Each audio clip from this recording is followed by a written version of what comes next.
Castello. Oon mä varmaan tätä joskus ennenkin maistellut, mutta testataan tämä nyt. Aura on hyvä. Aura Gold on helvetin paljon parempi kuin normi Aura, mutta se on tuplaten kalliimpi myöskin. Että on sitten tuon puupäät ottanut sen siihen testiin, kun se oli se halpa vs kallis. Mä en muista nyt yhtäkkiä tämän kilohintaa, mutta tää on kalliimpaa kuin Aura. Mut muistaakseni halvempi kuin Aura Gold. En ole ihan varma. Testataan tää.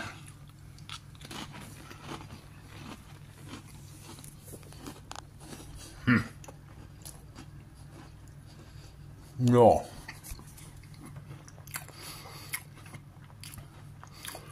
Tää on hyvä. Tää on parempi kuin Aura. Tähän tarkoitukseen. Ja siihen testiin, mitä te teitte. Halpa vs kallis, niin Auraa mä käyttäisin ruoanlaittoon maustamiseen ehdottomasti, ihan sitä perusauraa.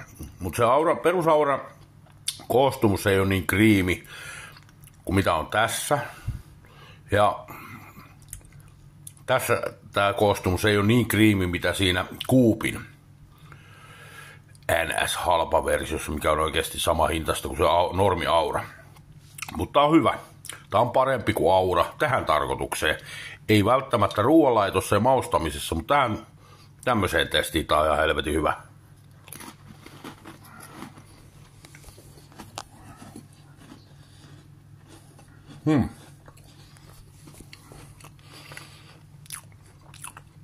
Mutta jos tämmöisen pitäisi valita, joko tää tai se Coop, niin kyllä mä ottaisin sen Coop.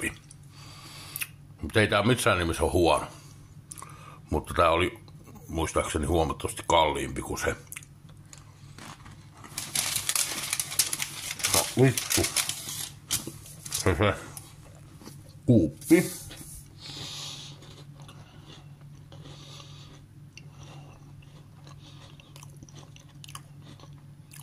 Missä vitussa on?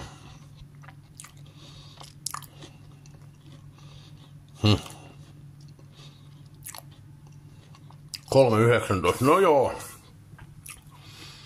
Aika lailla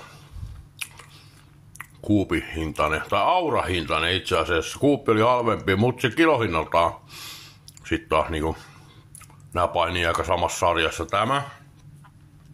Se Coop ja normi Aura. Ja tämänkin mä laitan normi Auran edelle ehdottomasti.